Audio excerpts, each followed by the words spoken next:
Hey, what's going on, everyone?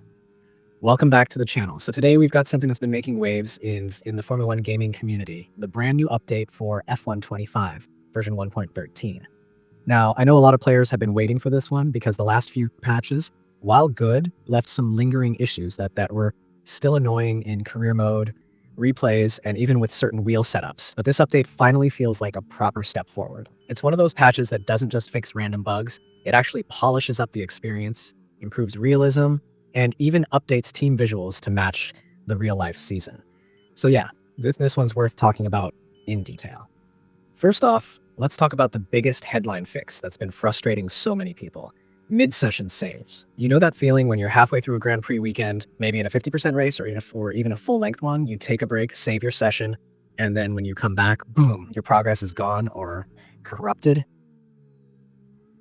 Yeah, that's been a real headache. Well, with version 1.13, that's finally been addressed. The developers confirmed that they fixed an issue where mid-session saves would sometimes fail in career mode. That means no more losing hours of progress because of one glitch. It's honestly a big relief, especially for players who love the full race weekend experience and don't always have time to complete it in one sitting.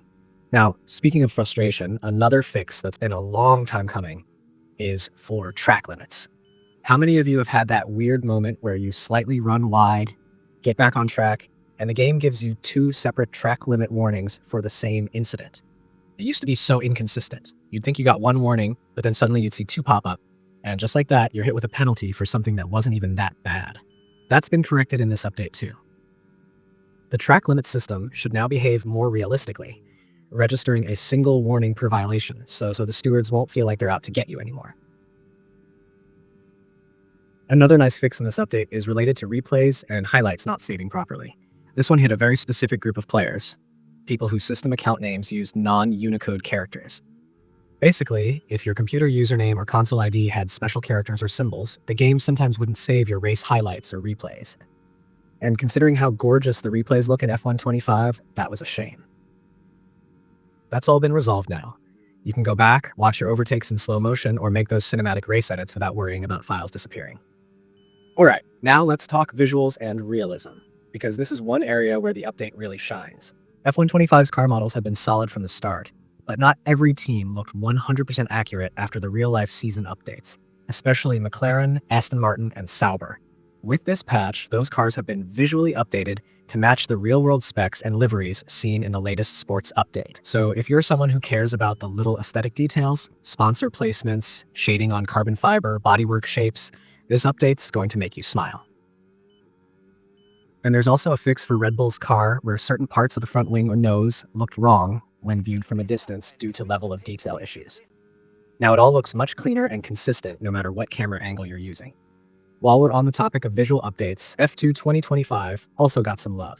The team colors in the UI have been refreshed, which makes the overall presentation feel sharper.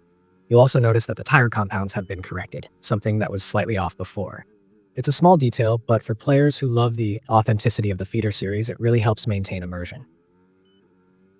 There's also a fix where time trial laps using F2 2025 cars now properly show the 25 season icon, which makes your leaderboard times clearer and consistent with the rest of the game's interface. And beyond that, there have been pit strategy and weather-related fixes, as well as improvements to wheel tether reliability. In other words, if you're someone who enjoys watching F2 chaos unfold, you'll notice that things now behave more realistically when there's contact or debris on track. Now let's move on to hardware support. And this is one of the most exciting parts of this update, especially for people with newer sim racing gear. EA and Codemasters have added compatibility for a bunch of new wheels and pedal sets. So if you've recently picked up the Thrustmaster T98 Ferrari 296 GTB edition, good news. It's now officially supported across PC, Xbox, and PlayStation 5. Same goes for the Logitech RS50 wheel and RS pedals, both supported on PC and consoles. And if you're more on the high-end or PC sim side of things, the Camus CP5 pedals are now supported as well, which is awesome because those pedals have been gaining popularity for their precise load cell braking. Oh, and for Xbox users, the Nikon Realism RS Pure wheel now works properly too. It's clear that Codemasters are paying attention to the growing sim racing hardware ecosystem, which is great to see. It means they're not just catering to casual controller players, but also to the more serious racing enthusiasts who've invested in proper rigs. Beyond that, there's a range of UI improvements sprinkled throughout the update. They haven't detailed every single one, but players have already started noticing smoother transitions, more consistent font spacing in menus, and some refined layouts in the career hub and garage screens. It's one of those things you might not consciously notice right away, but when you play for a while, everything just feels a bit more cohesive. That's always a sign of good polish work. Now let's talk about what this update means in a bigger sense. F125 has had an interesting journey so far. When it launched earlier this year, it brought some impressive physics upgrades, improved handling, and better traction modeling.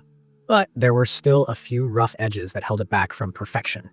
Over the past few months, we've seen the developers steadily address those, fixing AI inconsistencies, stabilizing frame rates, and improving multiplayer connectivity. And now with this patch, a lot of the quality of life issues are finally being smoothed out.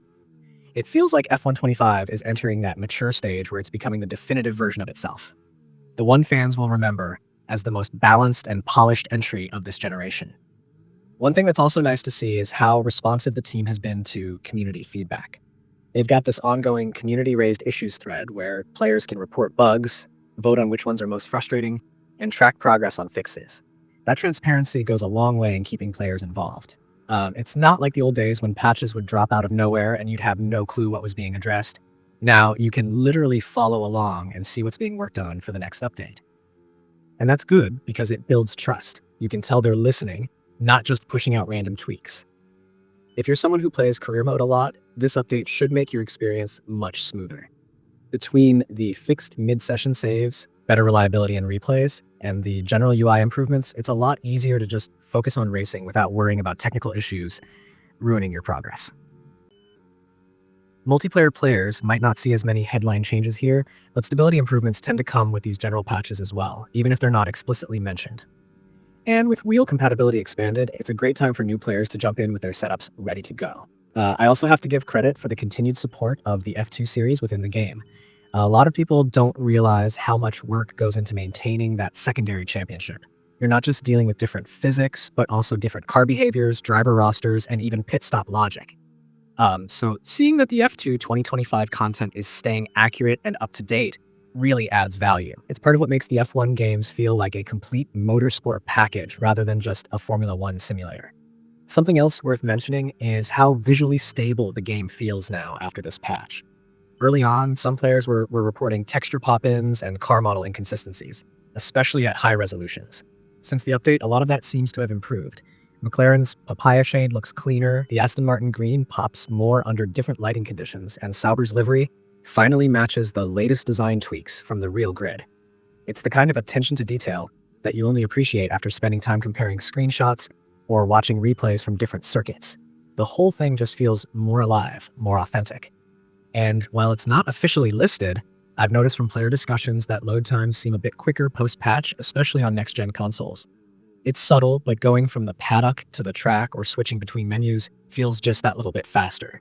Whether that's a side effect of optimization or just improved memory handling, it's definitely a welcome change. Another cool part of this update is that it doesn't just fix things, it lays groundwork for the future. Expanding wheel support is a good sign that more hardware updates could be coming.